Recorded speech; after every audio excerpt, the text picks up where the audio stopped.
जय हिंद प्यारे साथियों, कैसे हैं आप सभी। उम्मीद है कि आप सभी स्वस्थ और तंदुरुस्त होंगे और पूरी ईमानदारी से अपनी तैयारी कर रहे होंगे। मैं नेहा स्वागत करती हूँ आप सभी का आपके अपने परिवार लक्ष्य वर्दी में। साथियों, इस क्लास में हम लोग यूपी जीके पढ़ते हैं, जिसमें आज हमारी 23 नंबर की क्लास है और जो हमारा टॉपिक चल रहा है बांध एवं सिंचाई। हमारा जो टॉपिक चल रहा है बांध एवं सिंचाई 22वीं क्लास में भी हम लोगों ने पढ़ा था, लेकिन उसमें हम लोगों ने पढ़ा कि उत्तर प्रदेश में सर्वाधिक सिंचित भूमि वाला राज्य कौन सा है, आपका उत्तर प्रदेश है। यदि आपसे परसेंटेज के आधार पर पूछा जाए तो आप पंजाब बता देंगे। और उत्तर प्रदेश में सर्वाधिक सिंचाई किसके माध्यम से होती है, ये सारी चीजें हम लोगों ने पिछली क्लास में पढ़ लिया था। और हम लोग पढ़ रहे थे उसमें उत्तर प्रदेश की नहरों के बारे में, जिसमें हम लोगों ने 2 नहरें पढ़ ली थी। कौन कौन सी, एक आपकी ऊपरी गंगा नहर और दूसरी आपकी निचली गंगा नहर। नंबर 3 से आज हम लोग पढ़ेंगे। तो साथियों, आप किसी भी एग्जाम की तैयारी कर रहे हैं, स्टेट लेवल की कोई भी एग्जाम की तैयारी कर रहे हैं, आपकी सभी स्टेट लेवल की एग्जाम्स में यूपी जीके पूछा ही जाता है। तो साथियों, चलिए शुरू कर लेते हैं आज की क्लास। हम लोगों ने 2 नहरें पढ़ ली थी, ऊपरी गंगा नहर और निचली गंगा नहर। नंबर 3 हेडिंग डाल लेंगे मध्य गंगा नहर। क्या नंबर 3 हेडिंग डाल लेंगे मध्य गंगा नहर। अब बात करें इसके उद्गम की, क्या मध्य गंगा नहर का उद्गम कहाँ से होता है, तो आप बता देंगे कि मध्य गंगा नहर का उद्गम जो होता है बिजनौर से होता है। कहाँ से होता है, आपके बिजनौर से। बिजनौर में ही क्या बनाया गया है, एक बैराज बनाया गया है। क्या, एक बैराज बनाया गया है बिजनौर में, जहां से आपके मध्य गंगा नहर का उद्गम होता है। अब आप बोलेंगे कि बैराज क्या होता है। देखिए, बैराज ये बांध का ही छोटा रूप होता है। क्या, जो बांध होता है आपका, बांध का ही छोटा रूप होता है बैराज। छुटका भैया मान लीजिए बांध का, है ना, बांध का छुटका भैया बैराज। क्लियर, इतना क्लियर हो गया। मध्य गंगा नहर का उद्गम बिजनौर से। क्लियर। देखिए, दूसरा पॉइंट है इसमें आपका कि लास्ट में ऊपरी गंगा से मिल जाती है। ये बोल रहा है कि जो आपकी मध्य गंगा नहर है, ये जब निकलती है उद्गम के बाद अपना सिंचाई देते हुए गाजियाबाद, बुलंदशहर, मथुरा, हाथरस, इन जिलों में ये सिंचाई करती हुए क्या होती है, लास्ट में जो है ऊपरी गंगा से मिल जाती है। क्योंकि जो आपकी ऊपरी गंगा है उसका उद्गम जो है हरिद्वार से हुआ है ना, और ऊपरी गंगा का जल भी आपके हरिद्वार, इसमें गाजियाबाद, बुलंदशहर, मथुरा, आगरा में सिंचाई करता है। तो ये जो है आपकी मध्य गंगा नहर बाद में लास्ट में ऊपरी गंगा से मिल जाती है। क्लियर। ये क्वेश्चन आपसे पूछ लिया जाता है कि जो आपकी मध्य गंगा नहर है लास्ट में किस नहर से मिल जाती है, तो वही पॉइंट लिखा है कि लास्ट में ऊपरी गंगा से मिल जाती है। कंफर्म। नेक्स्ट पॉइंट है आपका कि सिंचाई, ये सिंचाई किन किन जिलों में, किन किन आपके शहर में सिंचाई देती है ना। तो देख लीजिए, आपके गाजियाबाद में, बुलंदशहर में, मथुरा, हाथरस और भी आपके शहर हैं जहां पर ये, और भी जिले हैं जहां पर ये अपना पानी देती है मध्य गंगा नहर। क्लियर, मध्य गंगा नहर कंफर्म हो गया। इसके बाद हेडिंग डाल लेंगे 4 शारदा नहर। नंबर 4 पे आप लोग हेडिंग डालेंगे शारदा नहर। अब देखिए, जो शारदा नहर है आपकी उत्तर प्रदेश की सबसे बड़ी नहर है। क्या, उत्तर प्रदेश की सबसे बड़ी नहर है आपकी शारदा नहर। क्वेश्चन पूछ लिया जाता है कि उत्तर प्रदेश की सबसे बड़ी नहर कौन सी है, तो कौन सी है आपकी शारदा नहर, है ना। बात करें इसके निर्माण कार्य की कि इसका निर्माण कार्य कब हुआ, तो जो इसका निर्माण कार्य हुआ है 1920 से लेकर 1928 तक। कब से कब तक, 1920 से लेकर 1928 तक आपके शारदा नहर का निर्माण कार्य हुआ है। क्लियर। यूपी की सबसे लंबी नहर है, आपको बताया यूपी की सबसे लंबी नहर है कौन सी नहर, आपकी शारदा नहर।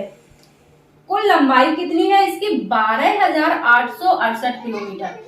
छोटी मोटी मिलाकर जो इधर निकल गई उधर निकल गई, वो सारी लंबाई मिलाकर कितनी हो जाती है आपकी 12,868 किलोमीटर, है ना। सब मिलाकर है, जैसे कि छोटी मोटी इधर नाली हो जाती है, बह जाती है, थोड़ी इधर बह जाती है, वो सारी मिलाकर इसकी लंबाई कितनी है 12,868 किलोमीटर। क्लियर। अगला पॉइंट है इसका उद्गम। कि शारदा नहर का उद्गम कहाँ से होता है। तो देखिए, उत्तर प्रदेश और नेपाल, उत्तर प्रदेश और नेपाल की सीमा पर एक जगह है। क्या? उत्तर प्रदेश और नेपाल की सीमा पर एक जगह है बनवासा। जगह का नाम है बनवासा। उत्तर प्रदेश और नेपाल की सीमा पर एक जगह है बनवासा, वहां से इसका उद्गम होता है शारदा नदी से। क्लियर? उत्तर प्रदेश और नेपाल की सीमा पर एक जगह है बनवासा, वहां से आपकी शारदा नदी से इसका उद्गम होता है शारदा नहर का। क्लियर? तो ये सबसे बड़ी नदी है, सबसे बड़ी नहर है, तो बहुत ज्यादा जमीन को भी आपके सिंचित करती होगी उत्तर प्रदेश की, है ना।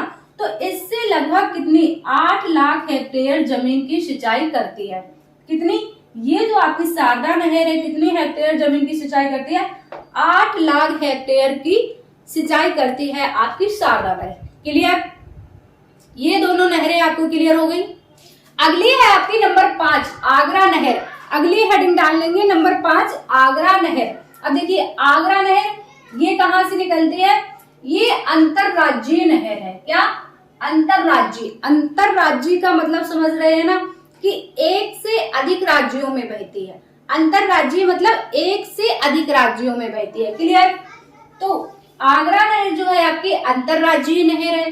बात करें अगर इसके उद्गम की, तो इसका जो उद्गम होता है ओखला। कहां से? ओखला। दिल्ली में एक जगह है ओखला, वहां से इसका उद्गम होता है, यमुना नदी से निकलती है। आगरा नहर अंतरराज्यीय नहर है, दिल्ली में एक जगह है ओखला, वहां से आपके यमुना नदी से निकलती है। क्लियर?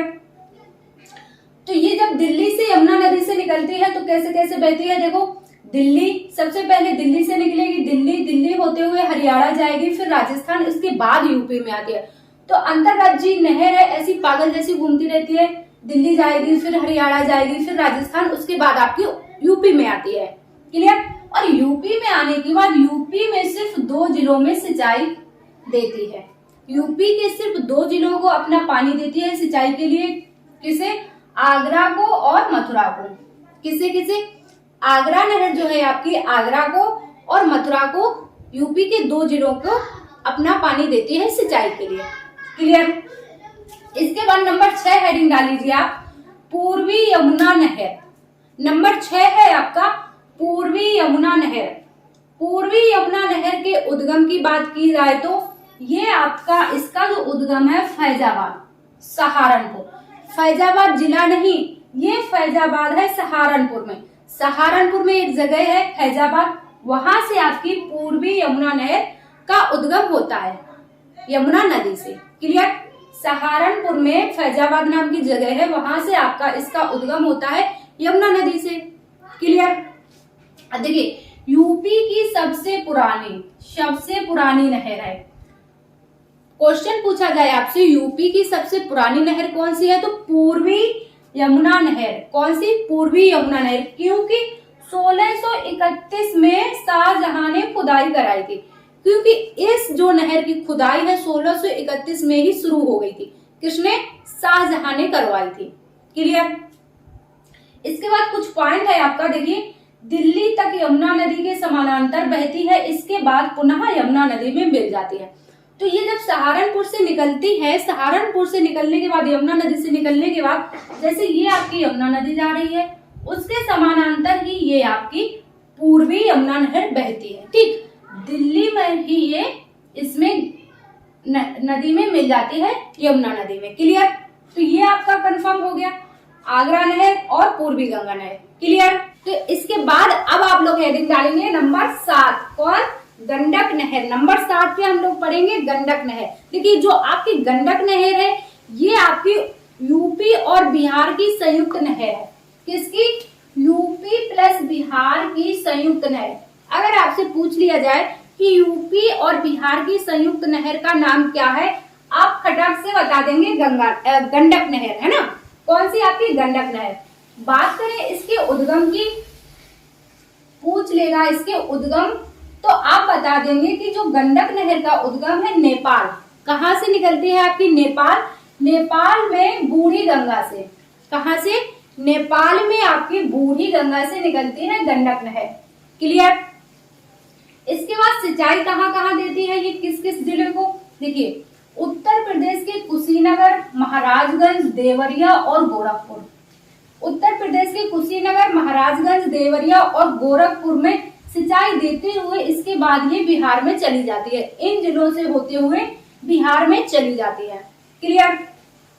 नेक्स्ट है आपका 8 नंबर सरयू नहर। अगला पॉइंट डालेंगे आप लोग 8 नंबर सरयू नहर। सरयू नहर का उद्गम, सरयू नहर का उद्गम, तो सरयू नहर का जो उद्गम है बहराइच से, कहां से होता है, बहराइच में घाघरा नदी से।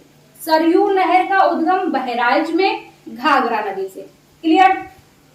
बात करें सिंचाई, तो ये सिंचाई पूर्वांचल जिलों की सिंचाई करती है। पूर्वांचल जिले जैसे आपका जौनपुर हो गया, महाराजगंज हो गया, देवरिया, गोरखपुर और ये आपके जिले हो गए है ना, सुल्तानपुर, ये सारे पूर्वांचल जिलों की ये सिंचाई करती है आपकी सरयू नहर। क्लियर। जैसे लिख देते हैं जौनपुर है ना, कुशीनगर,